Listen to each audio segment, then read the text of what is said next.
Hey everyone, what's going on? This is Eddie, and today we are going to review question 6 of the California bar exam for February 2016. So if you took this particular bar exam, I wish you all the best.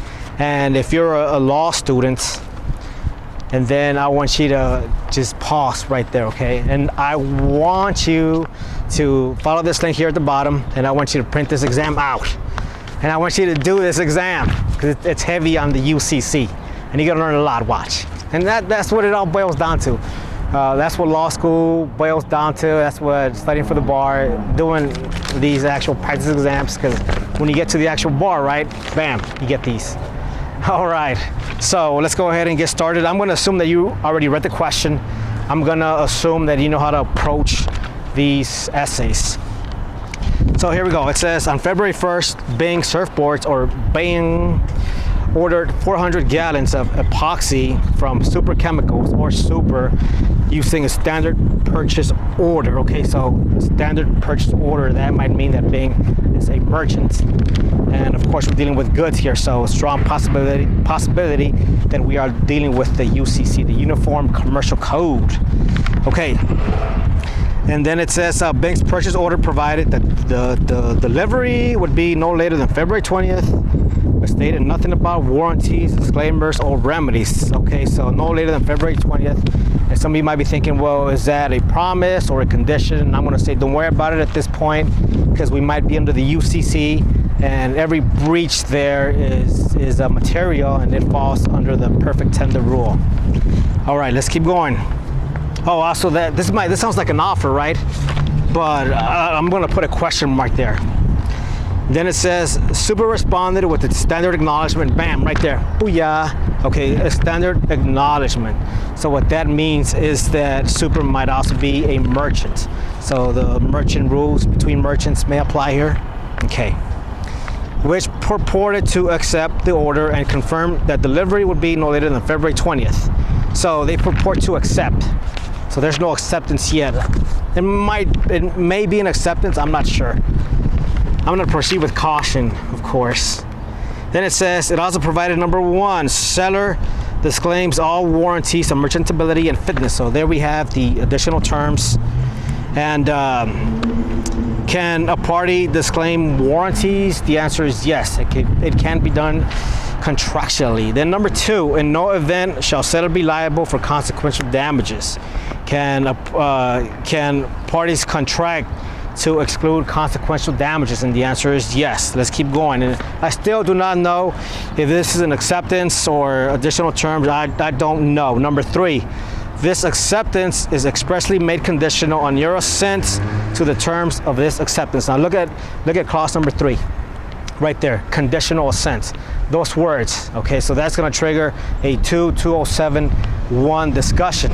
So the party is pretty much saying, look, we can enter into an agreement on the condition that you assent to my terms.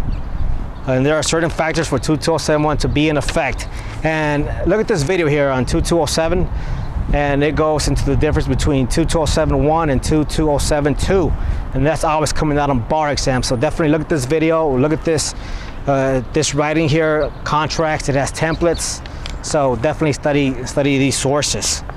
And I'm gonna say right here that 2-207-1 is in effect. So in essence, what the seller's doing is they're counter offering. So is there a contract that has been formed up to this point? The answer is no contract. All right, so let's keep going. On February 15, Bing received the epoxy. Okay, so now Bing receives the goods. Does that mean that Bing has accepted? The answer is no. Why? Because we're dealing with merchants here. We're dealing with the UCC. So a buyer does have a reasonable time to inspect the goods. So no acceptance. On February 20th, Bing tested the epoxy by manufacturing 50 surfboards. Okay, so what Bing is doing there is they're inspecting the goods. Can they do that? Yes. Number 3, and remember, no contract yet. No acceptance on the part of Bing. Then it says the epoxy did not harden properly, leaving the surfboards useless. Okay, so now Bing discovers that they have non-conforming goods. What are they gonna do?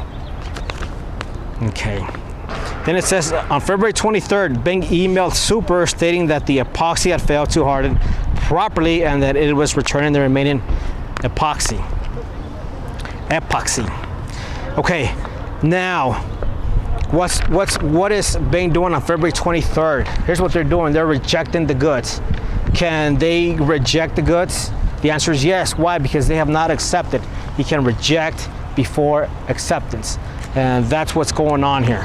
Right, there's a lot of stuff here, a lot of going back and forth here. I like this.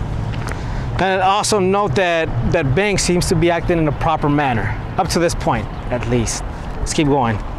On February 25th, not having heard from Super, Bing bought 400 gallons of epoxy from one of Super's competitors, paying a substantially higher price for quick delivery, which was necessary to avoid a shutdown of Bing's production line. A lot of facts going on there.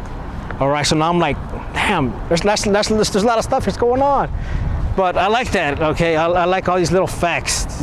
When they come in a strong manner like this, because that's an indication that within these lines here, within that paragraph, there's a major issue. So I'm gonna look very closely at this one paragraph. Okay, so let's see what's going on here. On February 25th, okay, Bing was facing a shutdown, and it attempted to cover by buying other goods. Now the question is, were they allowed to do so? Another question is this: Is the seller, is Super entitled to cure the non-conforming goods? That's going to be a question here. Okay.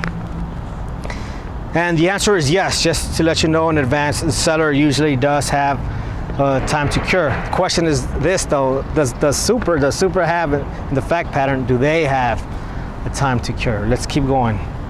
It says on February 26th, Super informed Bing that it was shipping replacement epoxy to arrive the following day. So look at what Super is doing there. They're attempting to cure the deficient tender. Then it says the original epoxy had failed to harden because of manufacturing defects of which Super was not aware. Okay. Although the replacement epoxy was not defective, Bing rejected delivery and refused to pay. So now let's go back to the question. Can the seller, are they given a reasonable amount of time to cure the non-conforming tender? And the answer is yes. And one of the reasons under the UCC is that the seller must cure before the time to perform has come. And the time to deliver for Super was February 20th, and they both agreed. So that's not gonna help Super. But wait, UCC has like other alternative approaches there. Okay, so now Super must meet some other criteria. He must seasonably notify the buyer of the attempt to cure. And look, Super did so on February 26th. That's 3 days after Bing emailed them of the non-conforming goods. And also, the seller must have reasonable knowledge that the goods that he sent would be accepted. And look, it says Super was unaware of the manufacturing goods that were initially sent. Okay, but Super here is still kind of like in hot water, because they must prove that the time to cure must be within a reasonable time. All right, so that's the major issue right there. Okay, can Super cure within a reasonable time? Now Bing's gonna say, no, they can't, because on this date I was facing a shutdown. Okay, let's see the date now. On the 25th, I was facing a shutdown, man. Can't wait for you. You know, I sent you the email 2 days ago. Okay, but then on the other hand, you could argue for Super as well. And you could say, well, Super did not know that a shutdown would result if they did not have the goods. And that's reasonable to conclude, because before any acceptance was made, the shutdown was not contemplated by any of the parties. All right. And also, of course, Super did not know that those goods were non-conforming. So I kind of like arguing for Super in this point, at this point of the analysis. But of course, you could also argue for Bing. And once you go through these discussions here, then you can approach the questions in a specific manner. All right, so I hope this review helped, and I wish you all the best, and thank you for watching.